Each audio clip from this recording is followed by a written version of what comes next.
Hello, humans. Good evening, my friends. As a wise man once said, hot dog, man. It is Wednesday night. I am so excited to be here to see you. If you're watching live, thank you for being here. Welcome. Go to the fridge, grab a snack, sit back, relax, and enjoy. Don't forget to tag and invite a friend. And if you're watching on the replay, don't forget to join us every Wednesday night right here at WDW Live, 7:30 p.m. Eastern.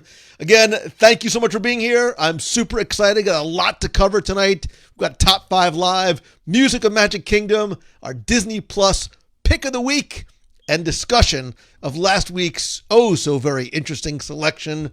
Maybe we'll take a couple of calls. We'll play a little game. Who knows? We will go wherever you want to take us tonight because, again, the show is for, with, by, and more importantly, about you. Thank you again. Everybody coming in, I see a lot of new and familiar faces in the box. I still wish we could all just be together. I had a lot of plans for doing some live stuff before all 2020 just happened. So it'll happen soon enough, I promise you. But let's get right into it this week. And first things first, let's talk about this week's podcast, number 601. I still cannot believe that we are in the 600s. It is, man, time really does fly when you are having fun. And this week was all about the music of Magic Kingdom, part 1. No surprise that it ended up going longer than I had initially expected. Thanks to Dave Rashoni from DJR Music, who I know is right there as if on cue. Dave, always good to see you. And Terry Stinson-Doherty, also in you're still the box, always in the box tonight. We broke it down, started off talking about just sort of the music of Magic Kingdom in general, took you through Main Street, Adventureland, Frontierland, and then we'll continue on to Fantasyland, I still sort of consider Storybook Circus like its own little mini land, and then Tomorrowland, parades, and fireworks. But I'd love to know from you, one, what did you think of the show? Two, from the lands that we covered this week, what piece of music, whether it be background music or attraction music, is one of your favorites? And how important is music to you? Like, how much do you pay attention to it when you go to the parks? For a lot of people, it's sort of just something that exists in the background. It's sort of this subconscious thing that helps us feel a certain way, but you don't necessarily always pay attention to it, which is why we did the show this week. I'm going to put my goggles on so I can see some of your comments. Becky Menken, it is Wednesday night. I've missed you so much. Time really does go by so way too fast. Chris said, love the music of the Magic Kingdom. So good.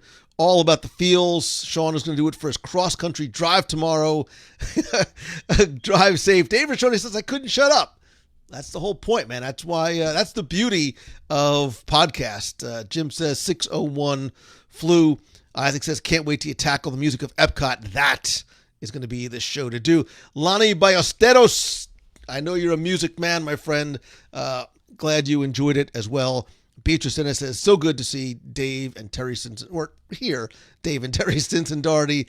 A lot of love, man. I dig it. Curtis says there's a top 10 show about Walt Disney World music. No, there will be. After we do sort of all of the lands, we're going to come back and we will do an actual top 10 pieces of music in all of Walt Disney World. We're going to try and really restrict it to 10. Back on show like 12, somewhere around there. Somebody want to look it up for me. We actually cover, I did a series called The 7 Wonders of Walt Disney World. Started on the former show, Mouse Tunes, carried over to WDW Radio. Talking about, and maybe this is something I will revisit, sort of about the true actual 7 wonders of Walt Disney World. And music was absolutely one of them. And that's why these segments have really been years in the making and dare I say almost overdue. So because it is so very important to the storytelling. Lot of love in here. Is Lou planning at Stitch for show 626? No, but you better believe I've got something scheduled for show 616. And if you know the reference, you'll get it. Jeff Cheney, long time, coming back on Saturday. Can't wait. You're going to love it, man. Now is the time. Now is the best time to come and visit Walt Disney World. And oh, by the way, if and when you do, don't forget to go to Mouse Fan Travel because they will help you do it. Got to throw the plug in there.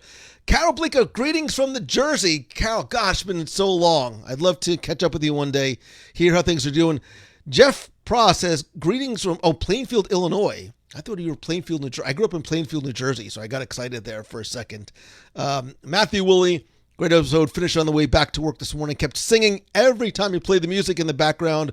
Can't wait for part 2. Yeah, I mean, I love sort of doing that part of the production of it too, is throwing in some of those clips, especially when we talk about some of the songs and BGM that maybe you don't know the names of. And then if you hear the song, and then I'm able to connect you to not just the name, but the artists as well. I think sometimes they unfortunately get lost in the shuffle. Brittany says, Main Street is always my favorite. Entering Magic Kingdom always puts me in a light and happy mood. And that's due in large part to the music, I can assure you.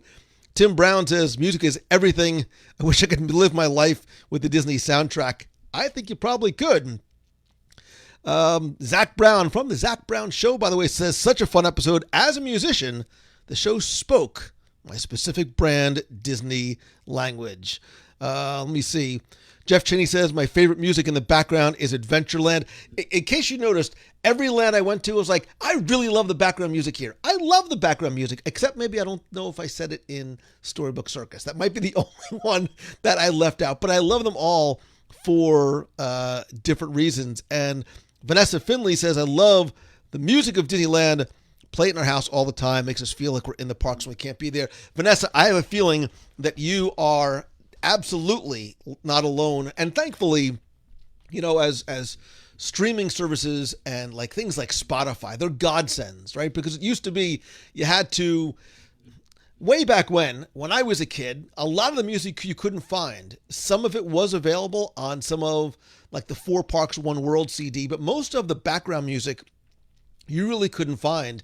And I will tell you that when I was recording my audio tours of Walt Disney World, which did I mention, by the way, that that's the wrong graphic. I got to put my glasses on. Did I mention that they're still on sale for $10? But I would literally go and I would sit in the land, and I would find a speaker that was relatively quiet around it, and I would record the background music like for hours on end. But now it's so much easier, and so many wonderfully curated lists over on Spotify is a great way to find it. Andrew says, love the podcast. Can't wait for Hollywood Studios. Molly's going to the Swan this weekend. Molly, you're going to dig it. Make sure you eat at least 1 or 3 of all of the restaurants. Felicia says, I can't choose. I love all music.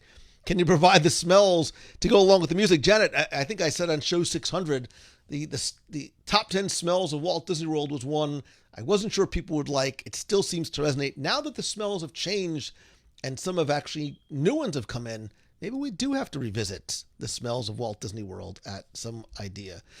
Kevin Shea, you absolutely got right what 616 is going to be. Erin Brown says, I love the top 10s with Little Timmy. I'm not going to tell him that you said that. Derek says, the music of Epcot is going to make you cry. I also believe that the Epcot show, that could be a long one too. That could certainly be a long one too. Lonnie, I'm with you in terms of music of the Haunted Mansion. I'm not going to spoil it for you, but listen, Grim Grinning Ghosts was number 1 on my list for a lot of different reasons. So a lot of you are figuring out very quickly what 616 is going to be. Mike Sizemore, good to see you. I saw some pictures from Facebook. You look like you're having a great time here, so go enjoy it. Chuck Lionberger says, yay for MEI and Mouse Fan Travel. Mark Williams, greetings from Princeton, New Jersey. God, it's been a long time since I've been down at Princeton. Michelle White is your first time here. Very excited, Michelle. I am excited to have you, as are all of your friends here in the box. Please do me a favor and welcome Michelle. Where are you watching from, and how long have you been listening? Marla Chan, I love you, sweetheart. I couldn't wait to see you down here in World again. Are we going to get a Lou Mangello Walt Disney World cover album? Brittany, although I did sing quite a bit after the recording was over, trust me, you do not want to hear me sing. I sing in the car and I sing in the shower. That's about it. I don't even sing in the shower, really, just because you never know who might be outside the doors listening. So really, it's just usually in my car, windows down, when it's not 175 degrees outside. Jim says, Walt Disney World music is the soundtrack of my life. I do not think that you are alone in feeling that way. 601 got Kelly through her day at work. I did have 8 tracks. When you were a kid, there were no... John Goldsworthy, you're right. Listen, when I was a kid, we had 8 tracks. Remember 8-track tapes? Like, you couldn't rewind them. If you wanted to go to the next song, you had to skip ahead and sort of go all the way around. And then you couldn't sort of like skip forward or back in the actual track. You could literally only just skip from track to track to track. I still remember being in my parents' house in Plainfield, New Jersey, sitting. I grew up in an old Victorian house. We had a big library there, and that's where the 8-track player was.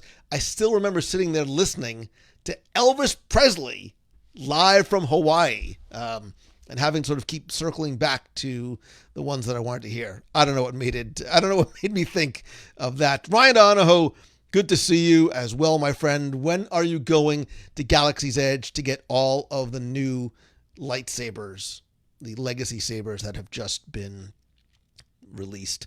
Zach Brown says, Liberty Square's background music is a song from Blackbeard's Ghost, and that thrills my obscure film loving heart. Zach Brown, don't be surprised if Blackbeard's Ghost is on an upcoming Disney Plus pick of the week, but not this week. You're going to be surprised. I think you're going to be very surprised at what the pick of the week is this week. So, walking into the gates of each park after the opening, the music brought tears, especially in Epcot. Lisa Denora Glassner, I do not think it was the music that brought you to tears. I think it was the anticipation of your first cocktail in the Japan Pavilion. That's really what it was, but that's okay. We will stick with music. Sharon says, take as long as you want to discuss the music at Epcot. I have a feeling that we will. You'll see. We're gonna sort of mix things up as we go forward and do things. I have plans. Going forward. Scott Wortman, I'm with you on the wishes, brother. Happily Ever After is a beautiful show, but that little girl at the end of Wishes just tears at my boathouse loving heartstrings. So I played We Go On as we were putting the kids to bed last night, and Maddox started to cry and made me turn it off. He misses so much. I'm assuming Maddox is the little one, the big one. I don't know. I always get confused.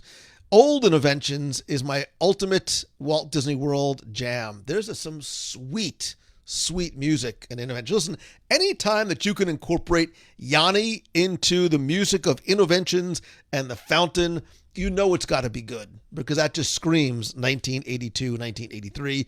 Michael Tello from Woodbridge, New Jersey, home of the Woodbridge Center Mall, TJI Fridays. Oh, God. Hunka Bunka Ballroom was technically wasn't in there like Avenel? Many things I remember about. Home of the Route 9 Diner. That actually might be Edison. Whatever. We're still talking about the same. Is Woodbridge Mall even still there?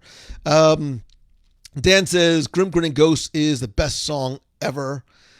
Katie says top 10 sensational moments cover all of the senses. The olfactory senses. Huge. We're going to come back to the smells.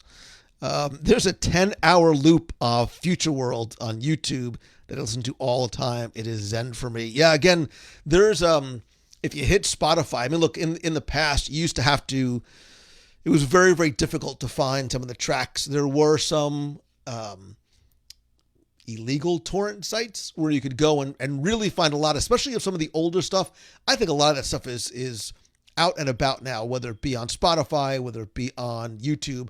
But I dig, if I think we referenced some of the earlier iterations of background loops, especially from places like Tomorrowland, where their vision of the future in 1971 sounded a lot different than the vision of the future in the 1994, 2003 soundtracks. So it's a huge progression in different types of styles of music.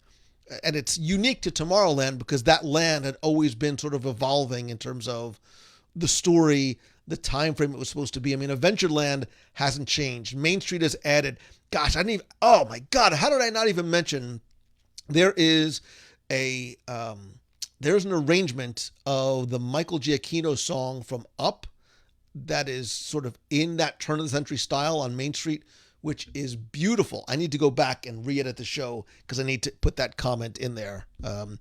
Dave, you did try to get me to sing. There was no way nor enough fireball or sake on this planet to get me to happen. Becky Mencken, Blood on the Saddle. You don't want to hear me sing and drive. My poor children were tortured, like mentally abused, I think, because when we used to live in South Florida, I'd pick them up from school before I took them to Sonic or 7-Eleven to get like a Fribble or a Frosty or whatever they called them. And I used to play the music from Princess and the Frog, which we would sing together. But you better believe, as I was picking them up in Carline, Blood on the Saddle was raging out of my windows, and I would sing it as well. So I'm sorry, kids. I apologize. You can tell your therapist about it later. So at least I'm taking ownership of it. Let's see, a couple of the other comments about the music. People are talking about Fuzzy Tauntauns. Fred Abley from GetMeCoding.com. If your kids like to code, go check out GetMeCoding.com. We have background music playing throughout our yard. It becomes our own getaway. It's really interesting how many of us as Disney enthusiasts have this music on our phones and play it. Even those of us who live here, we play it because, again, I think we talked about that there is something incredibly comforting about hearing that background music. And if you can't get here, it very much connects you to it as well. How about listening to the radio, calling to request a song, and taping it? So Rich, my mom, maybe about a year ago, brought me down a box of stuff that she had in storage. And in there, I had, remember those like Case Logic cassette tape holders? And I had probably 15 cassettes that I made, and wrote, on the outside, Remember you used to record off the radio and you'd get so mad when the DJ would like interrupt the very end of the song, like to bridge one from the other. I'm like, come on, man. Like there was like 30 seconds left of September by Kool and the Gang and you blew it. And I only said September because I just posted this week. The pick is not The Rocketeer this week. It is not The Rocketeer this week, but stay tuned. Rocketeer is coming. Rocketeer is coming. Andrew Thompson, I'm not sure if you're serious that you missed Stitch's Great Escape, the ride, and the music. Stitch's Great Escape, actually, in the queue, had some really nice music to it. Had some very interesting dialogue. Like, if you really sort of break down and listen to the script, interesting. How did I arrive? Just to discuss Yanni, says Jason Knapp. Listen, there really should be a ticker for how many times I mentioned Boathouse. That's twice. Yanni, that's now 2 or 3 times. Fortunately, it's not a drinking game or anything like that. Soren almost makes Christine Tilsley Morrison cry. If it's not making you cry, you need to go back again. I've got, we shopped at the Woodbridge Mall many, many times during our 4 years in New Jersey. That was like the hangout. I still remember going, speaking of music, and I think we talked about this, going to Sam Goody on the second level of Woodbridge Mall, right by like one of the, before they expanded it, like years later. Remember Herman's Sporting Goods? It was right near Herman's Sporting Goods. Weird the things that you remember after many, many, many years. So Jennifer Morris Lee, my daughter Bethany is wanting to mention the Tiki Room music. So how old is Bethany? And 2, tell her I equally love it as well. And let's give a little love to the Shermans as if we did not give them enough on the show this week. It was really a love letter to the Shermans, Buddy Baker, and Ex Atencio this week. 70s Tomorrowland music was some sweet funk music. It was. 70s music and even some of the early 80s music of Epcot was, it got pretty funkified as well too. Michael Goldtrap, I miss If You Had Wings as well. I think I mentioned it. Well, I'm going to mention it on next week's show, which is going to be part 2 of Music of Magic Kingdom. You need to apologize to me and Val. Do you remember marathon weekends of past? So many stories. I'm assuming that you mean singing in the car as we drove to McDonald's to get you your 4 Egg McMuffins early in the morning. We used to not complain, like jokingly complain. How much do we wish we could go back to those weekends again? Amanda Bonner from Disney Travel for All also made so many mixtapes. Amanda, you're too young for that, to be making mixtapes back then. September is by Earth, Wind, and Fire. I know. What did I say? The Commodores? Because I was thinking, I was thinking of Celebration by Kool and the Gang, and I was like, no, forget Celebration. Now let me think of September because it's September. You know what I meant. I'm way hungry and incredibly undercaffeinated as well. Knowing Lou, he taped Styx as Mr. Roboto. Martin Shergold, we have that connection to Styx, and absolutely did.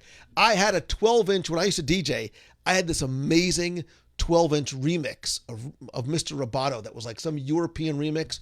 So good. God only knows where it is right now. Let me see. Let me catch up. Joe says we had boxes of blank cassettes. Randomly, I'd get my dad tapes as old computer files. It sounded like a robot being shoved into a blender. Let's see. The Boathouse drinking game was too much for my budget and my liver, so I gave up. Kids, don't drink. It's bad for you and makes you make bad decisions. Let's see. Derek says I have a sake in the fridge. I think I still have some of my matcha sake from the night that I was in the Contemporary in the Garden Wing. Thanks to my friends at MEI and Mouse Fan Travel, by the way. Just make believe we're a tiny little seed that's reaching up to meet your...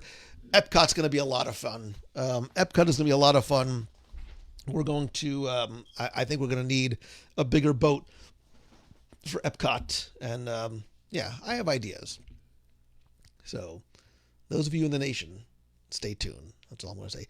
Rich Austri says, Styx was my first concert. Come sail away. Come sail away.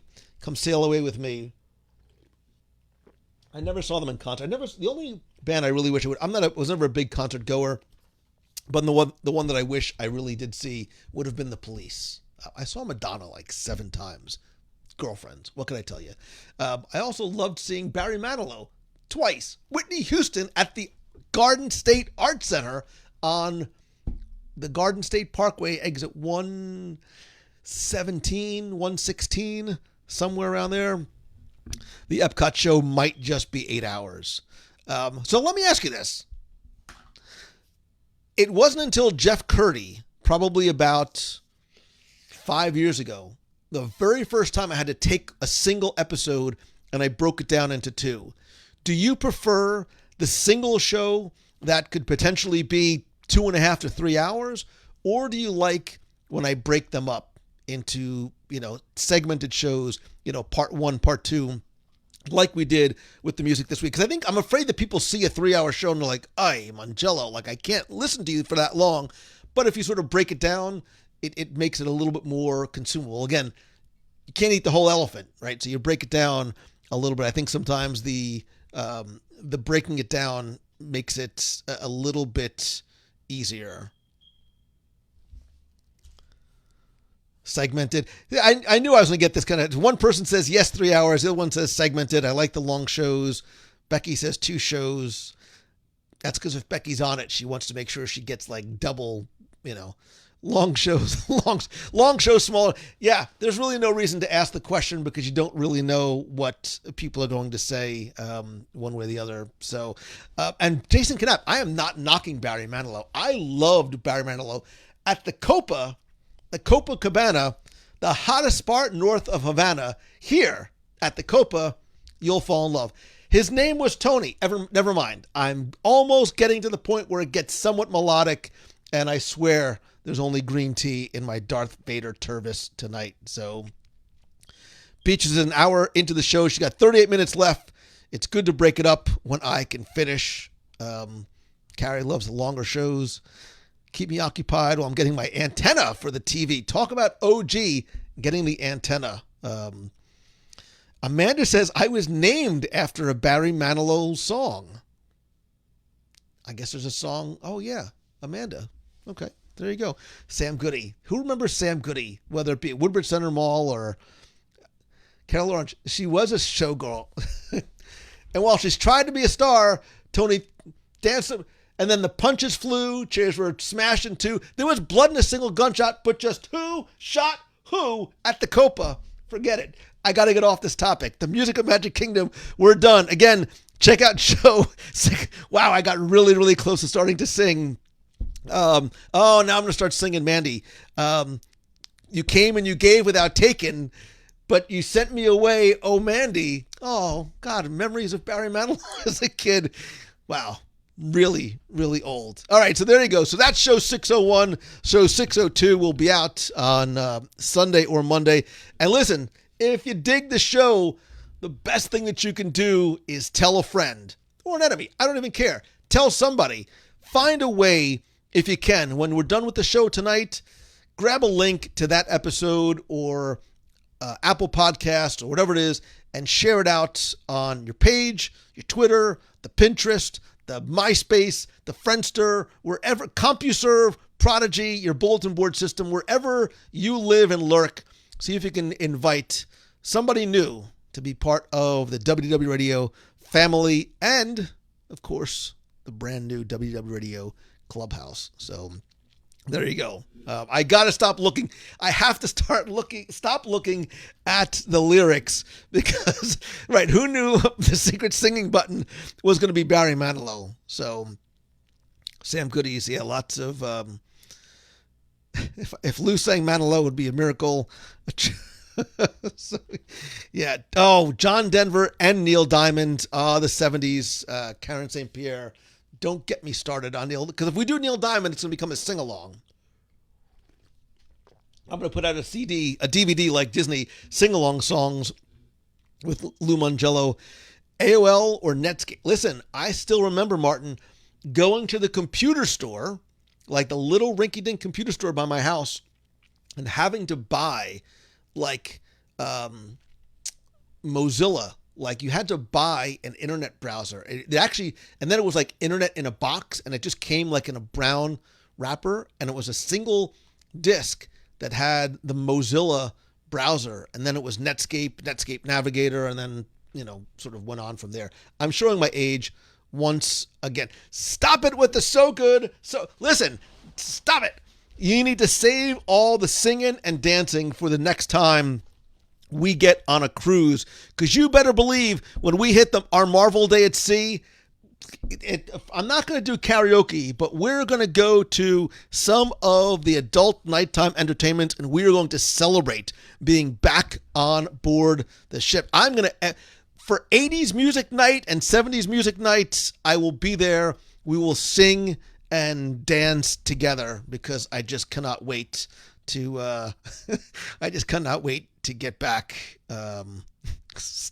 I can't. I have to stop. I'm literally hiding. I need to hide my face so I don't see any of. We need to move on. We need to move on. But oh, by the way, speaking of this week's show, don't forget to check out this week's trivia contest, because if you're like, Mangello, I got it. I already own the audio tours. I own the 102 Ways. I've got all that stuff. That's okay, because this week is a new prize. We have a WDW Radio mug and prize. I mean, you're still going to get the downloads too. And they're so new.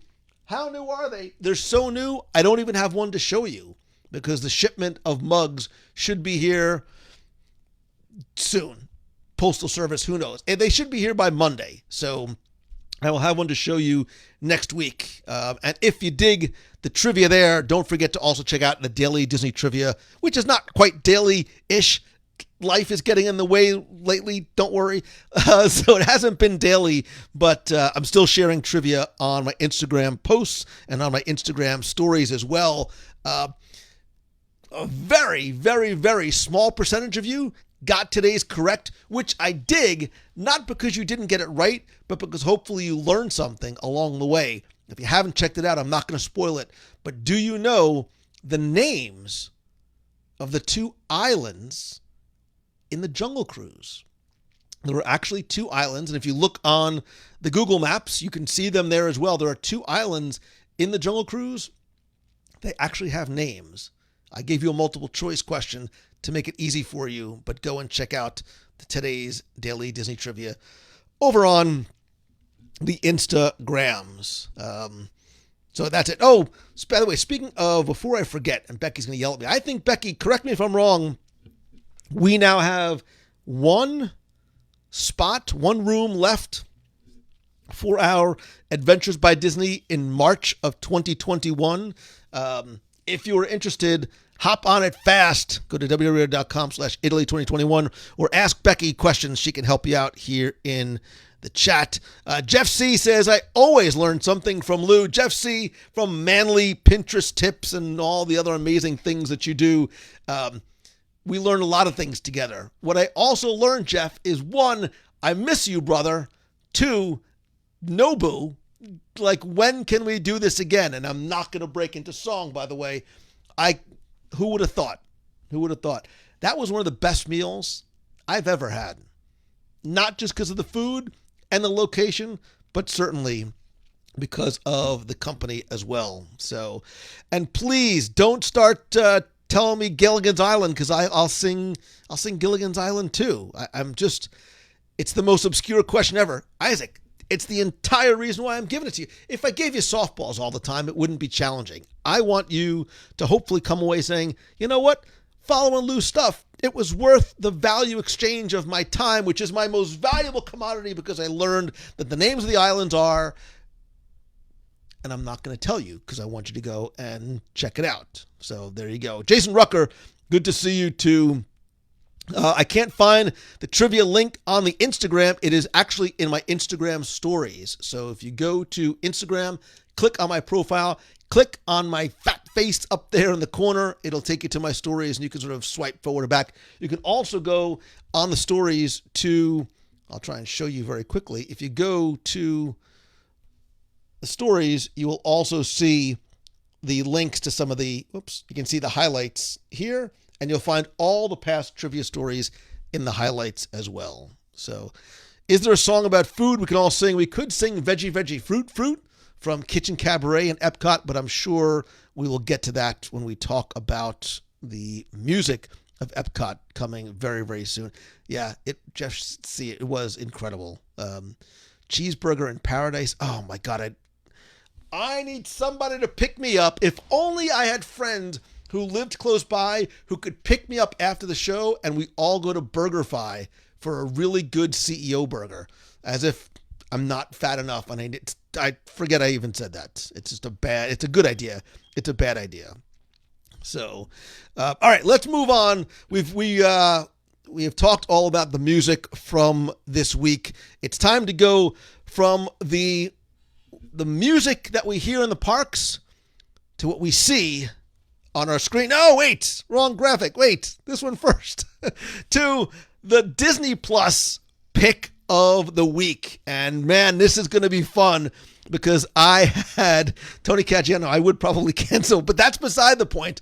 The Disney Plus pick of the week, no surprise, has been The Black Hole. And because I was out and about last week, you actually had an extra week to check it out. And I think this is going to be a very interesting conversation because I think for a lot of people, The Black Hole very much is and was an overlooked, call it a hidden treasure, if you want, on Disney Plus. Let's talk a little bit about it first, and then I want to hear some of your thoughts. So Black Hole came out in 1979, and obviously the timing of it has it being in that it was one of actually the last films to try and really in the 70s capitalize on the post-Star Wars blockbuster space opera genre that really A New Hope introduced.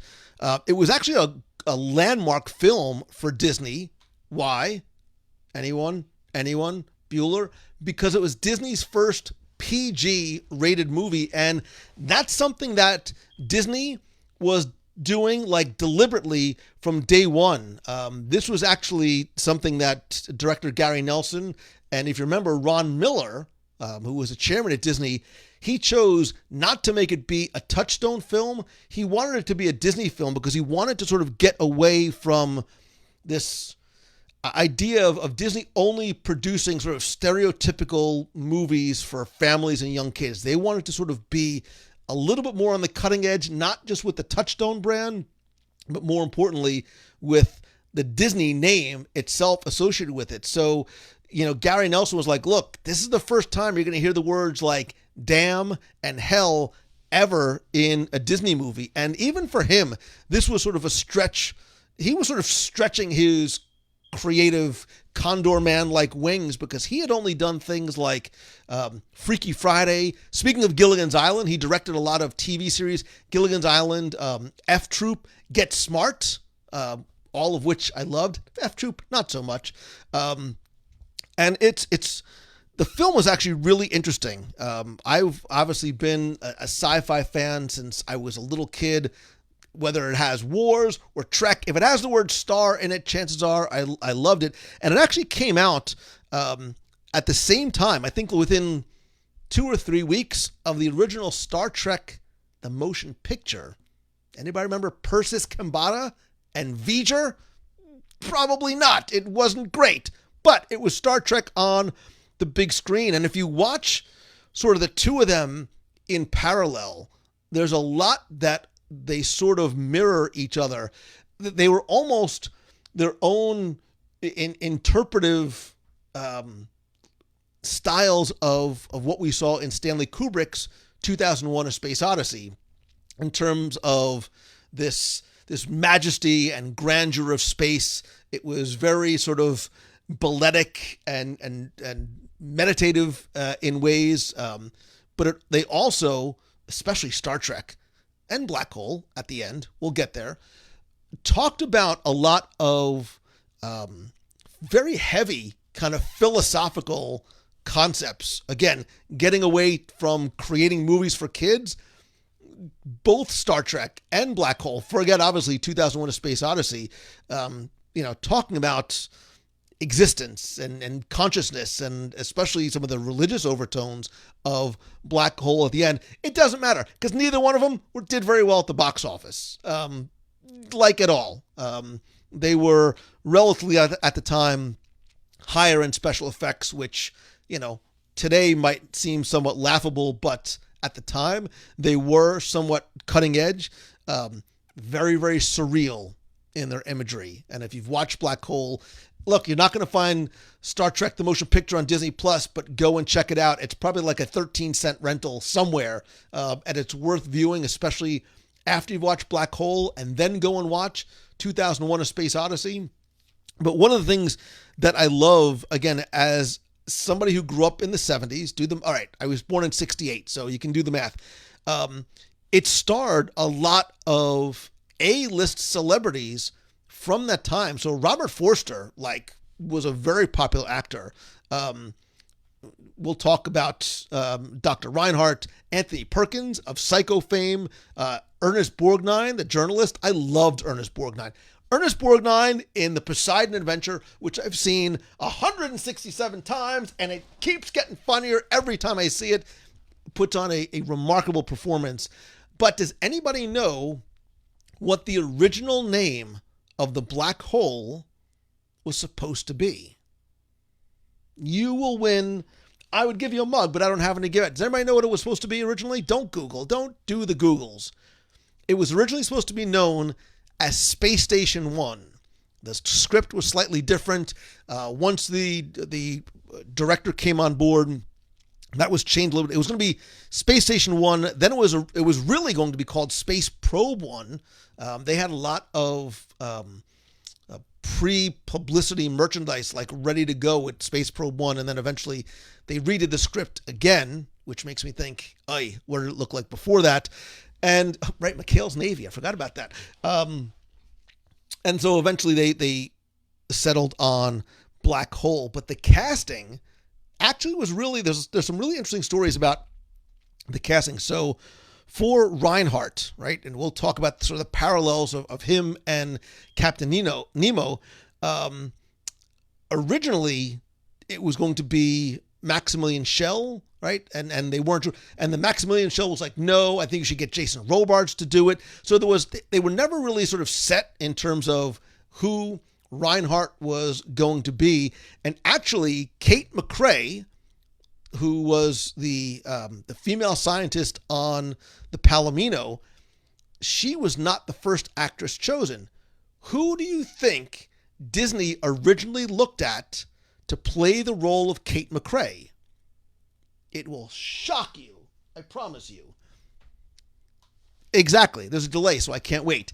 They actually first looked, they never even auditioned her. They thought about Sigourney Weaver.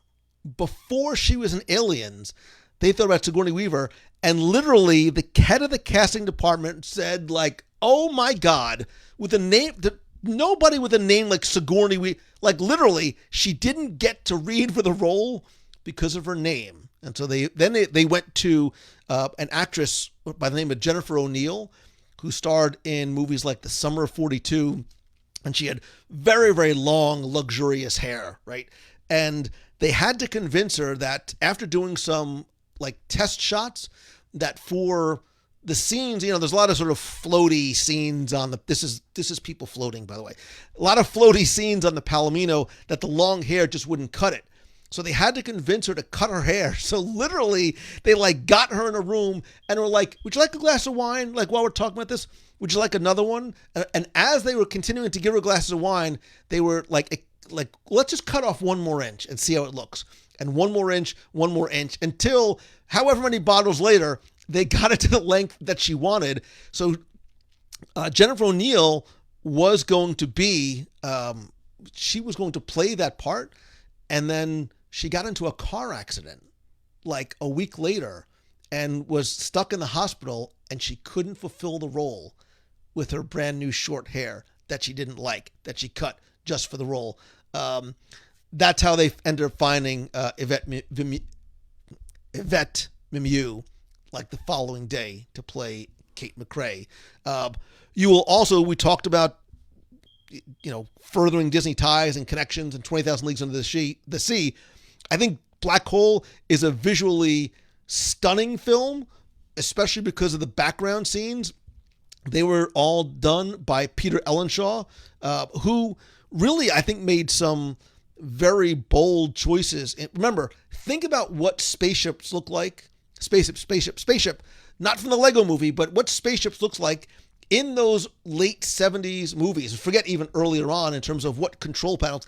Instead, he had these like cavernous interiors, like a lot of empty space, and even the screens and where the crew was working didn't have screens with like just nonsense going on them. There was just a lot of patterns and basic colors. Like he tried to keep it as relatively simple as possible. And I think it wasn't, so it wouldn't be almost distracting to the viewer. I think he wanted you to see it from a macro level as opposed to a micro level. But you even can see there are similarities in terms of when you go into when you go into sort of the bridge where Reinhardt is, he's got this sort of gigantic viewport, which made me think of the giant porthole that Nemo has in 20,000 Leagues Under the Sea. So a lot of sort of similarities in terms of the design. I mean, look, even the 20,000 Leagues Under the Sea submarine for a submarine has some pretty wide open spaces to it.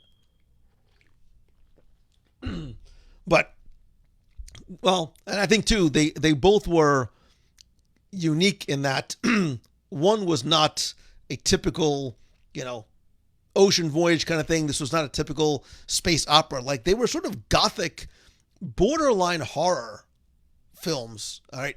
Again, remembering for the time, and we'll talk exactly why Black Hole fits to that. I know a lot of people don't like Vincent. I love Vincent. I have a little Vincent there. I've got a Vincent Vinylmation up there.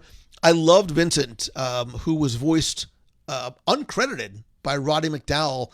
And then Bob was the other sort of outdated, model that was also uncredited, voiced by Slim Pickens of Blazing Saddles and many other film fame.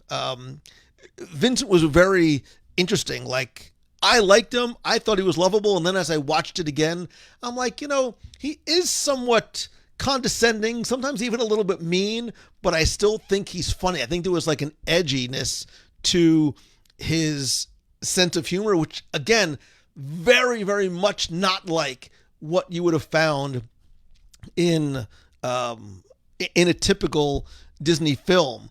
I don't think we need to sort of go over what the plot was and how it ends, but I think the ending certainly bears discussion. If you haven't seen it, you might want to look away, close your ears, go grab a snack, whatever it might be. At the end, Reinhardt, this evil human villain, somehow, very, very weirdly, merges with Maximilian, the robot villain, and this hybrid robot man, and he just shouldn't be able to fit. Whatever. You have to sort of just buy into what's going on there. It very clearly, like, there's no ambiguity in terms of what happens to them as they go through this portal. Like, they are consigned to hell, the underworld, whatever it is that you want to call it. I mean, there's very long, lingering shots, and it truly is fire and brimstone. And there's this merged Maximilian standing, and there's flames coming out of these pits in front of him. I mean, there's no mistaking that it is very much supposed to be hell. Eric says it's like a night on Bald Mountain. I think even much darker than that as well. But believe it or not, they actually filmed a different ending, right? So think about look, there's very clear religious overtones Maximilian and Reinhardt are in hell. The rest of the crew is in this beautiful, magnificent white light, and then moving on to whatever plane of existence they're moving on to next. I think that's meant to be left to interpretation. But and they actually filmed it too. Again, very sort of metaphysical, was the good guys, as they were sort of passing through this light, in this light, they would see the painting on the top of the Sistine Chapel of God reaching out, right? Sort of this is me. This is my Sistine Chapel impression. And that Michelangelo painting was used as sort of the backdrop.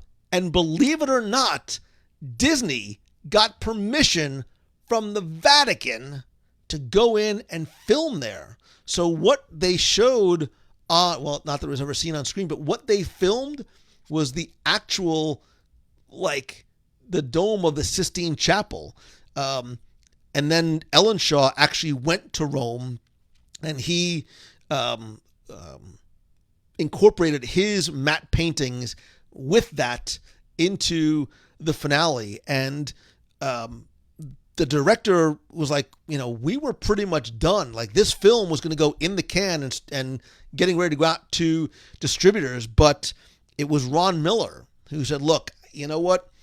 We're just teetering a little bit too close on this overtly religious tone.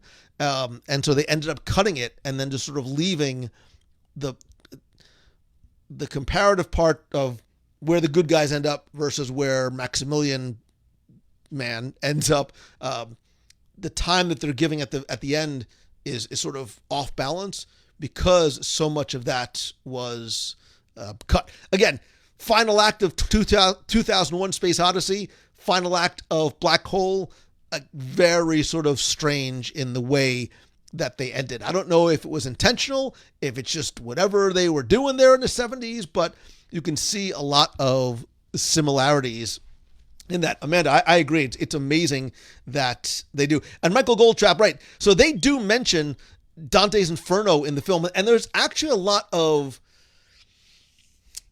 overt dialogue in this. You'll hear it from Ernest Borgnine. You'll hear it from Anthony Perkins. You hear it from Vincent, who quotes. I'm not sure if it's Vincent who quotes Dante's Inferno. I think Ernest Borgnine does, but even Vincent quotes. God, I don't remember what it is, but something from like Greek mythology. And I was like, wow, like it's not even sort of hinted to. It's very sort of deliberately and overtly laid out. What's also interesting too is that they had planned a sequel for the Black Hole. And it was actually going to be helmed by Tron director Joseph Kosinski. And if you look, and here's how you can tell, if you watch Tron Legacy, if you go in at the opening scene when you're in the bedroom, you'll see not only a Black Hole poster on the wall, but you'll see a little Vincent toy on his shelf. It was actually going to be, according to Kosinski, an even darker movie than the original Black Hole, which has me very, very curious to see what it'll be like. I don't think it would be Black Hole the musical, Derek. However, you never know. And the thing that killed it was the thing that inspired it, because the plans for the Black Hole sequel were sort of on the table to go forward, and then Disney bought Star Wars. And then once Disney did that, like, that big monstrous Concorde like plane was in flight, and the Black Hole was shelved, obviously, for different reasons. But I remember, and I validated this just to be sure, that as a kid, look, I loved playing with toys. I loved movie toys. I have my Vincent figure like I said, I've got Black Hole and my Tron figures up there. It's just out of frame. But when they released the toys, look, Star Wars is Star Wars because of the merchandising, right? Which obviously we know Lucas held on to the rights to. It's what made the movie all the money that made. They did obviously release a series of Black Hole toys, but if you notice, the action figures did not come with guns. Disney did not want kids, and they also didn't make any gun, because they had these really cool sort of, this was my impression of the gun. They had these really cool, remember like the robots when they were sort of shooting the clay targets, the digital clay targets? They had these cool sort of two-barreled guns that looked awesome, but they wouldn't make toys, and they didn't even give the action figures miniature toy versions because they didn't want kids like playing with them, sort of shooting guns. So right, wrong, or otherwise, they made some non-Disney-like decisions, but then they also made some very Disney-like decisions. And look, it's a shame that it's a shame for me, again, who just watched it again, a week and a half ago. I still dig the movie, and you can have the discussion, does it hold up in 2020? Well, some people say it didn't hold up in, when it first came out in 1979. I still think there's some good takeaways. Does it drag in some parts? Absolutely. Act 2, there is just a lot of wandering around the ship. I think there was lost opportunity. When Ernest Borgnine removes the shell off the face, it could have been an incredibly impactful moment. Even at the beginning, when they first walk onto the Cygnus, there is this there's a sense of almost gravitas happening, and then for some reason, like Kate's like, "Hello, anybody here? I'm Kate." Like it really sort of broke the mood and the tone, and it's a minor thing, but I think that there was a couple of missed opportunities there, but I still think that there are some. Look, I love the dynamic between Vincent and the other actors, as well as Vincent and Bob. I love Slim Pickens. I never saw it coming in terms of what I don't want to spoil it for anybody, but what the makeup of the crew was. I thought there was something very haunting about the film as a kid. I still think there is. Like, I almost wish I could edit it and have some parts be sort of a little bit more dramatic, cut out some of the awkward transitions and juxtapositions of certain things here and there. But so Brian says they use those guns in Guardians. Yeah, so that same type of double barrel sort of vertical gun. If you've seen the movie, But yeah, you'll never find, don't bother looking on eBay. You'll never find, other than replicas of those guns, of toys that ever came out. So Tony Caggiano says, as a kid, it was creepy as heck. As an adult, it's still creepy as heck. I'd like to know what you think of the Black Hole. I'm trying to look at your comments. Has Becky Menken actually sat down and watched the Black Hole? The Vegas odds are at about 150 to 1 that she has not watched it. I just don't see it ever happening. Becky Menken, I don't think you'll like the movie, which sort of validates the fact that Becky Menken has had 2 weeks to watch, and she has not done it. Pamela Bart, my enthusiasm is at a new high. When I watched this, it brought back memories of seeing it with my dad, watching the VHS tape like over and over again, like playing Black Hole with my friends like I did. Dave, if you're out there, you know exactly what I'm talking about. Like playing Black Hole, playing with my action figures. I had the little Vincent, and I remember putting him on fishing wire. Like my dad and I used to go fishing, and I took fishing wire and I wrapped it around sort of the dome of Vincent, and I would sort of like make it look like he was floating. Again, I didn't get out very much as a kid, clearly. So having friends now is very weird for me. But I did. I loved Black Hole. I still think it holds up. I think it is a It's an interesting mile marker for Disney in terms of venturing outside of what they were used to doing, not just in terms of the rating system, but who they were making movies for, what some of the messaging and even sort of undertones of the movies were. Like, again, if you go back and you watch the movie, you not only see parallels to things like 20,000 Leagues Under the Sea, but you'll see it to Star Trek. You'll see it to Star Wars. You'll see it very clearly to 2001: A Space Odyssey. But you also see there's elements of Greek tragedy in there. There is, again, the not so subtle religious overtones at the end. I think for 1979, I think the special effects were fantastic. I think that Ellen Shaw, his work is beautiful. And if you sort of look at some of those long, lingering shots of the outside and the internal shots of the Cygnus, it doesn't make any sense in terms of science fiction and space travel, like why there'd be so much empty space in this gigantic ship, but it doesn't matter because I think it's gorgeous. So there you go. So that's my 2 cents waiting for change about the black hole. I would love to know what you think. If you want to share it here in the chat, if you want to call the voicemail at 407-900-9391. If you want to call in, let me know. I'll fire the phone up. But more importantly, let's go from the black hole last week and let's talk about what we have coming up on this week's Disney Plus pick of the week. We've had a couple of interesting ones so far, right? We've done 20,000 Leagues Under the Sea. We've had 20,000 Leagues Under the Sea in space, not by accident. We've had Howard, and there's such, the thing I love about Disney Plus is that there is such a wide spectrum, and we are not going to stay only in the films from the Disney studios. We are going to go to Marvel.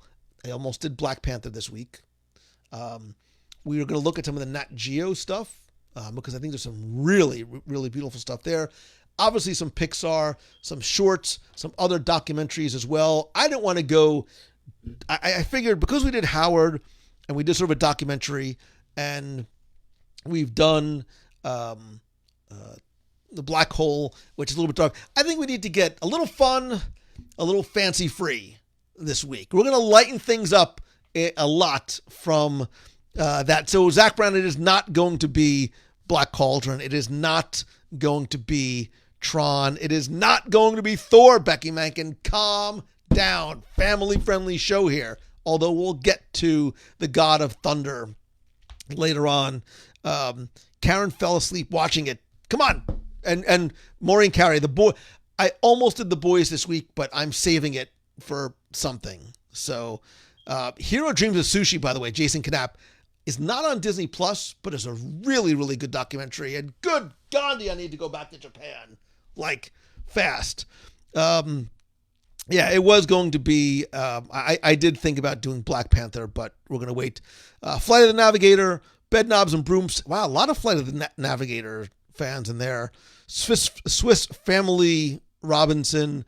These are all wonderful, wonderful suggestions. However, what we're going to do right here is go back, way back into time, which, if you know your music, is a riff from an old song. However, we're going to go way, way back, and we're going to Pinocchio. I said it's going to be fun and fancy free, but it's not going to be fun and fancy free. We're going back to Pinocchio. And there's a reason why I wanted to do this, because I think sometimes we get so caught up in the newer films that we come out. Sometimes we forget where we came from, and there is beauty in simplicity. And I think Pinocchio, you will find, is one of those simply beautiful, remarkable, timeless films. And I want to prove that to you by making you watch it this week. Now, promise me that you're not going to go, dude, I've seen Pinocchio like 400 times. I don't need to see it again. I want you to watch it with a new set of eyes, like still your eyes, but I want you to watch it thinking about it differently than maybe you did before. How does it hold up after 80 years? 40 plus 60 plus 80 years. How does it hold up after 80 years? Look at the animation. Look for the pencil marks. Remember that this was hand-drawn, hand-inked, frame by frame by frame. Look at the characters. Look at people like Foulfellow. Look at not just the main characters like Geppetto, but look at Stromboli. Look at sort of what some of these characters are meant to potentially represent. If you know the story of Pinocchio, how does the film differ from the story upon which it was based? Pay really close attention to the backgrounds. They are masterfully drawn, and there were human beings that drew those by hand with pen on paper and ink. And I think it is a classic for so many reasons. Listen to the music, listen to the voices, listen to the voice of the Blue Fairy, listen to it just like, I'm not going to, you can obviously see that I have an affinity for the film, and I'm looking forward to going back and watching it. And yes, Derek, I also too love a good Stromboli, but not now. I want a Stromboli. Pinocchio, Kristen Furman Simmons, who I love and miss, by the way. Pinocchio was much more naughty in the original story. But to that end, Kristen, look at what Disney did and think about 1940 and what they depicted on film, in animation, for a 1940s young audience. Like, there's some pretty heavy, scary stuff in there. And if you're a little kid watching that in the 40s, that might be a little scarier than you might have bargained for. So, Becky, no, watching Age of Ultron and The Got No Strings does not count. Go back, for the love of all things sacred. Please go watch The Black Hole, and then go back and watch Pinocchio. I promise you, it will be worth it. So, there you go. So, Pinocchio is our Disney Plus pick of the week this week. Next week, we're going to come back. We're going to discuss it. I want to hear your thoughts and opinions. If you want to call in, we'll take some calls too. We can certainly chat about it however you like. Becky says I can only see the version in the Hong Kong Disneyland walkthrough. Very, very disturbing. Very, very disturbing, but closer to what the original book was. So, but yeah, I'm very surprised that what we saw in Hong Kong actually made it into the park. What was the first time I ever watched it? I watched it as a kid, Kelly, but I can't tell you how old I was when I saw it. My family loved watching Disney movies. Like, we had, the wall full of all the VHS tapes for a long time. I grew up watching this kind of stuff, but I couldn't tell you even the first time I remember seeing it. But I love it. And I love the music from Pinocchio, like a lot. So, so there you go. So the pick of the week is Pinocchio. Spread the word.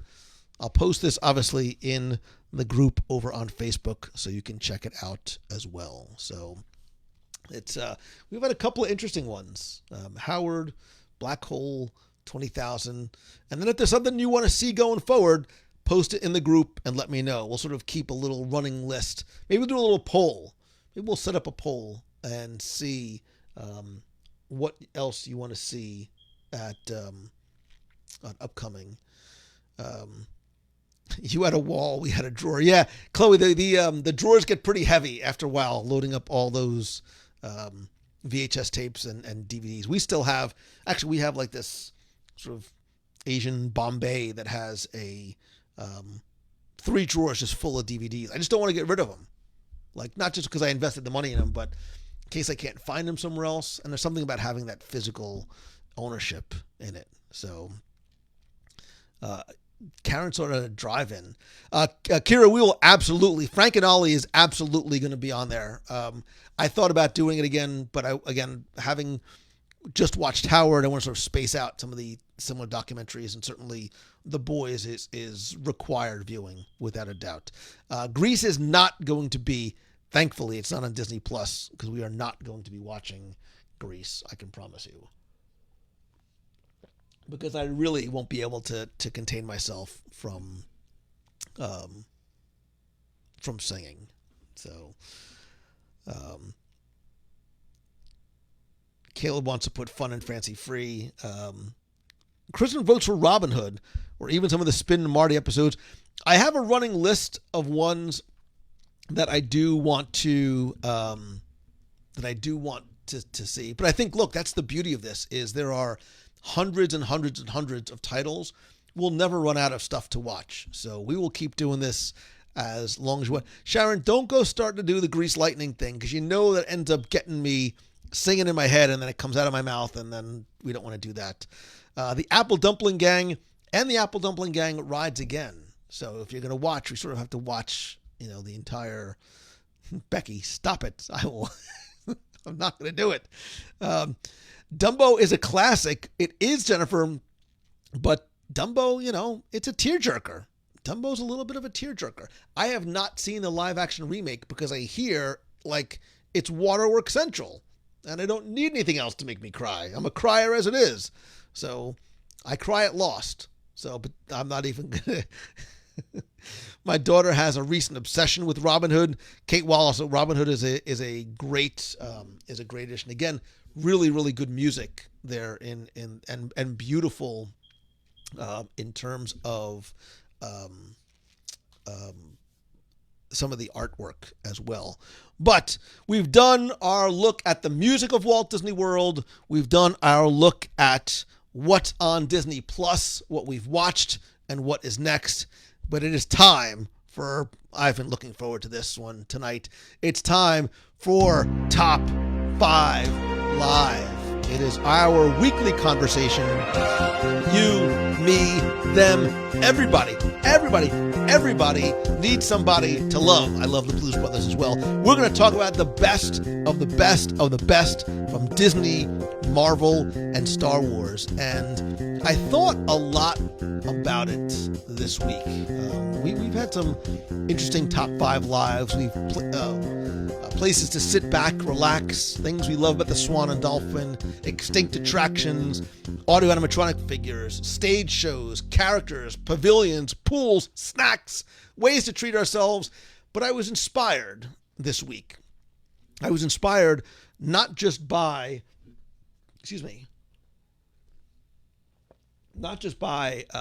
what I was watching as I was sort of looking through the Disney Plus directory, but I was also inspired by the parks, having been to the parks a number of times since they reopened, going again.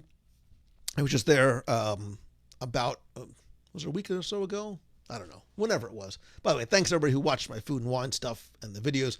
So I sort of combined the two into this week's Top 5 Live, because this week I'm going to share with you my top 5 movies that we'd love to see in the parks. These are films that I would love to personally see represented in the parks and potentially in the resorts as well.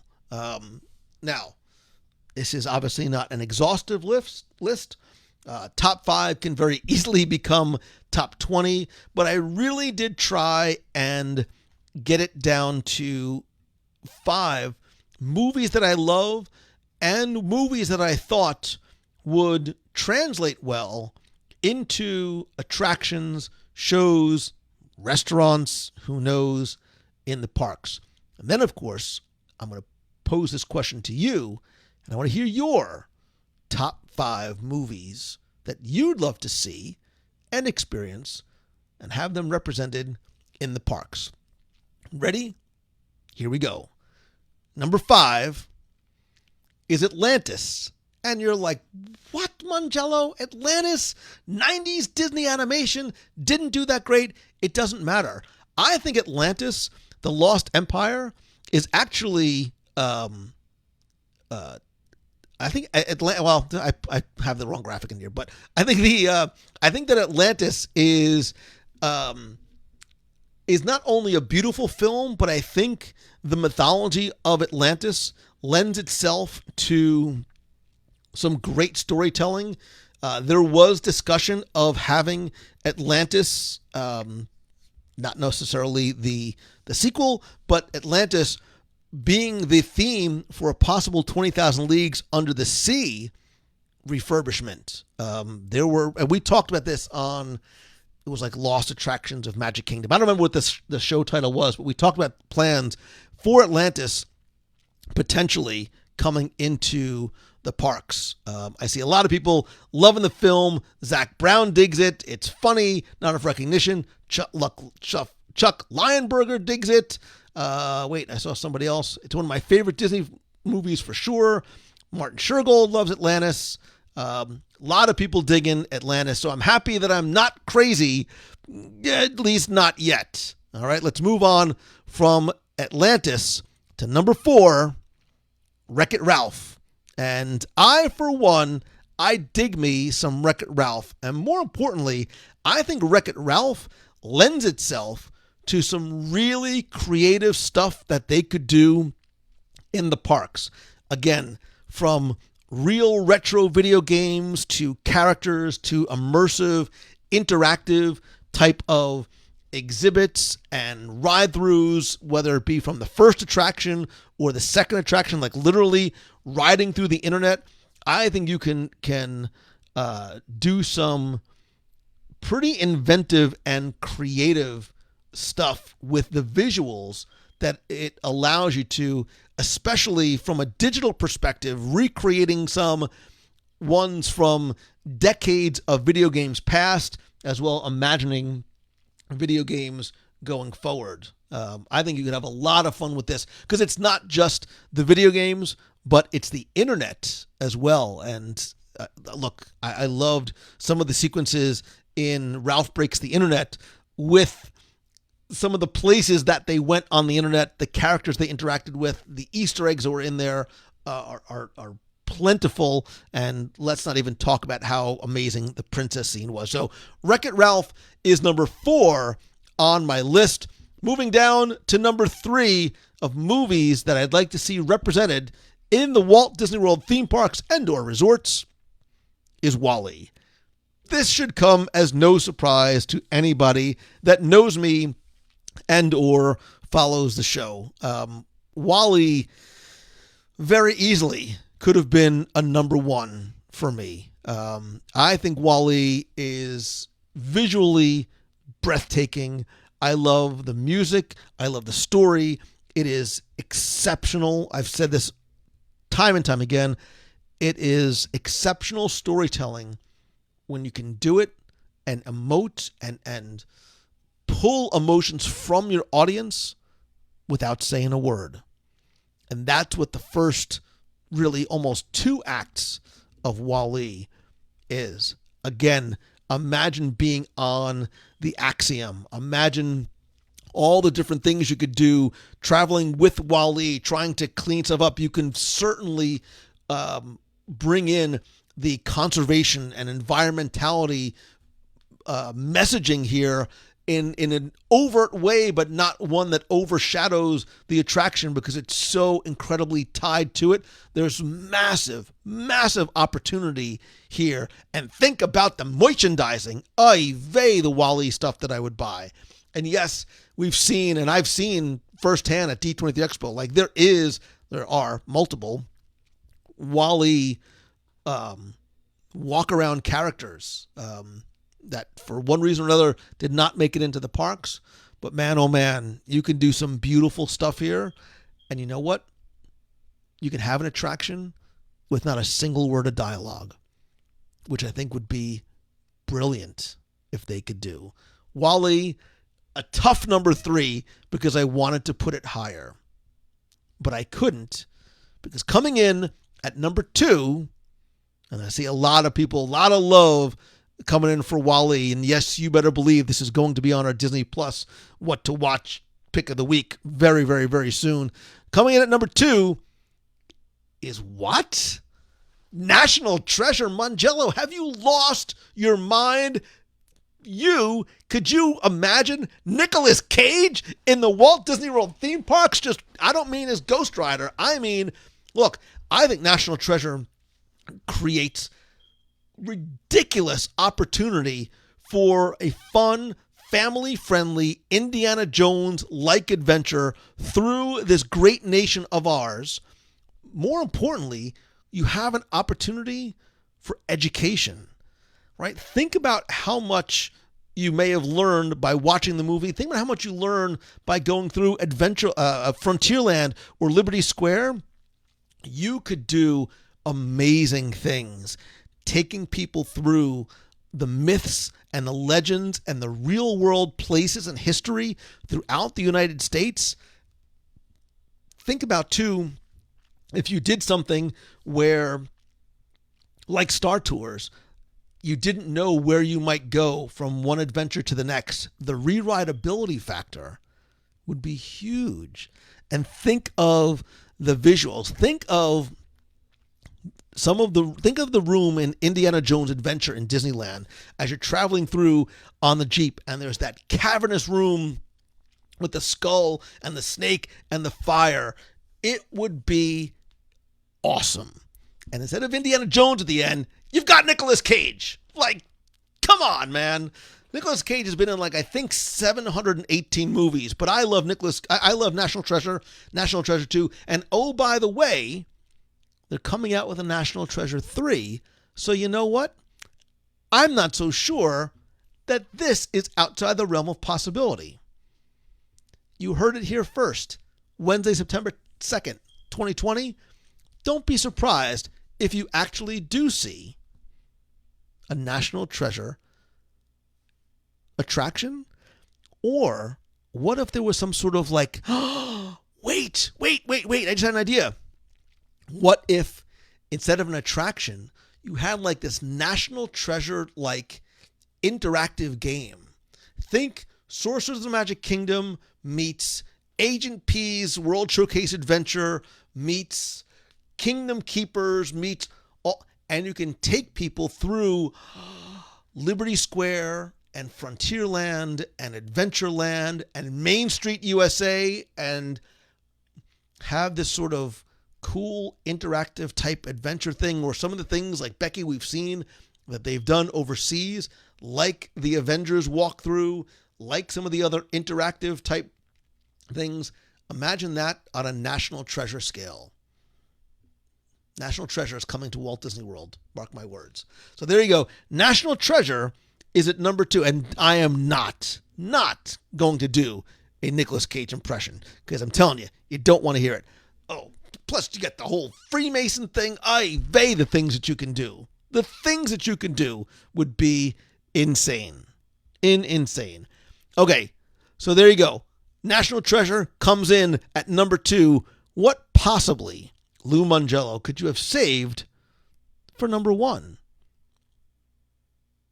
Well, here you go. Number 1 is Big Hero 6. I love this movie. This movie ticks so many boxes for me, right? From a visual perspective, I love this merging of San Francisco and Tokyo. It's set in the present, but somewhat still in the future, right? It's almost like an alternate universe type of thing. It's Marvel without it. It's superheroes, but not on the West Coast, Marvel Cinematic Universe superheroes. Think about you, as opposed to riding on the back of a Banshee, riding on the back of Baymax through San Francisco, beating, the villain and the nanobots, and then going back and sort of doing some cool upgrades and technology to almost like a test track. You can put some of your own things on Baymax, and that sensation of flight Imagine sort of you being Hero or any one of the big Hero 6 team grabbing onto the back of Baymax and flying through, whether it's San Francisco or anywhere else in the country. It doesn't even matter, right? Again, you've got this rewritability factor. Daytime, nighttime, flying up into the clouds, flying under the San Francisco Bridge. It would be so good. And this is a movie that, for me, has remarkable rewatchability factor to it. Katie McNamara, hairy baby. And who doesn't love Baymax? He and I shop at the same short, fat guy store. He's more taller than I am, but we've got that same, like, huggable figure. Again, merchandise. I think, again, and even the if you ever watched the series on Disney Plus, there was a series that was on Disney Channel. There's now on Disney Plus too. So I think, and Gustavo says Big Hero 6, underrated film. I agree 110%. I think you could do a lot with this. A couple of other honorable mentions. I put Princess and the Frog there, and I know it's coming to Splash Mountain, and I put it there because it would have been on this list. It very much would have been on the list. Possibly one or two or three, somewhere there. So clearly I'm happy. 20,000 Leagues Under the Sea. I know it's been here before, but I still love the movie, and I love the idea of going underwater with Captain Nemo, and I would love to see it. And I'm putting anything Marvel, and in lieu of Marvel, because of the licensing, put in Sky High. And I'm kidding, obviously. I'm seeing a lot of mentions of Black Panther and Wakanda. I will be honest. Black Panther and Wakanda was on the list. I did not want it to appear as though I was only saying it because of what happened to Chadwick Boseman this week. I think that you can, and I would not. Again, you can't. Out of respect for Chadwick Boseman, I did not want to make it be a conversation about Black Panther and the future of Black Panther. I hope that makes sense outside of my, I hope it makes sense coming from my brain to my mouth. Even my post this week had nothing to do with Black Panther or Black Panther 2 or Shuri. I'm not even in that mindset yet. So I think it would have been disrespectful for me to put it here in light of what transpired last week. So that's that. Gentlemen, go for your colon cancer screening.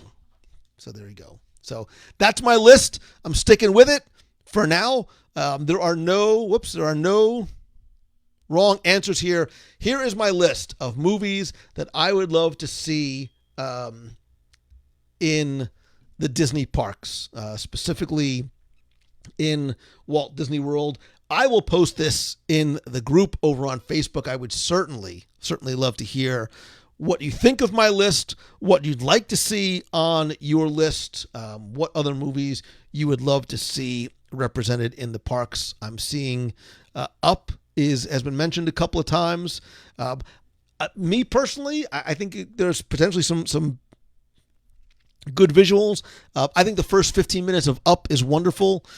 The rest of the movie did not resonate with me as much. Maybe I need to go and watch Up again. I need to re-up, as it were, and see it. But that's my list, and I would be happy with any and certainly all of these coming to the parks. So please go into the clubhouse at www.com/group, and it'll take you there, and we will have this conversation happening there. And that's it, man. That's going to do it for this week's show. Thank you so much, not just for tuning in tonight, but for checking out the podcast. Of course, thanks also too for everybody who's given me such wonderful feedback about the brand new, completely rebuilt from the ground up WDWradio.com. If you haven't been recently, go and check it out. And there's a few more surprises that I have been working on that you need to stay tuned for very, very soon. One of which you're going to want to pay attention to the blog. So there's that. Again, don't forget about Daily Disney Trivia, daily almost-ish, over on my Instagram, both in posts and in stories. And then every Sunday night at 9 o'clock, I am still taking my collection and sharing it with you on eBay. 10 new auctions every single week. Disney, Star Wars, other items that I've been collecting literally for a decade. They all start at just $1 and no reserve. So go check them out every week over on eBay. Also, starting, I believe, Friday, if you go to the WDW Radio shirt store at wdwradio.com/shirts, not just my designs, but thousands and thousands of Disney, Marvel, Star Wars, pop culture, video games, anything you can think of are on sale for just $13, and everything else is up to 35% off. I believe it runs from Friday to Sunday, somewhere around there. Correct, but you can go and check out www.radio.com shirts, including the new Choose the Good and the Choose the Food as well. Speaking of sales, you can also get all the audio tours and the 102 Ways book on sale for just $10 at www.radio.com/shop. And also, by the way, I would love to help you. Look, I am incredibly blessed and fortunate, thanks to you, to do something that I love every single day. I was talking with a coaching client today about it, and just, work doesn't feel like work when you do what you love. And if I can help you either one-on-one, I still have one spot left for our weekly mastermind group on Tuesday nights, where we get together every week to ideate and talk about what you're working on, and in a very sort of supportive, accountable environment as well. Again, you can find out more by going to LouMangello.com and clicking on the coaching tab there. Don't forget our Marvel Day at Sea Cruise. My fingers are crossed so tight that it's really going to happen in January. I believe in my little heart of hearts that it's going to. January 23rd through the 28th, leaving out of Miami. Food, fun, friends, and who knows, maybe even a little karaoke. We'll see. We'll see. Thanks to everybody who is part of the WDW Radio Nation family. I love and appreciate you so very much. And of course, huge thanks, as always, to Becky Menken and the entire team over at mousefantravel.com for everything that they do. As you are starting to think about and plan for your next Disney vacation, go visit Mousefan Travel. They will be able to help you out with any questions that you might have, whether you have had a trip, you're thinking about it. Becky and the team does just an amazing job of really trying to help you navigate everything that is going on. And finally, and most importantly, all I ask is that you choose the good. Look for the good in everything that you do, and more importantly, be the good. Help others as you can, and try and find the good even sometimes in bad situations. There is lemonade to be made all the time. You just have to choose it and then be it. And that ripple effect of positivity, you never know the impact you might have on somebody else, much like the impact you have had on me. I love you. I appreciate you. I am grateful to and for you every single day. If there's some way I can help you and repay your kindness, please let me know. Otherwise, I will see you next week. Please help spread the word. Be good. I'll see you guys next week. Bye.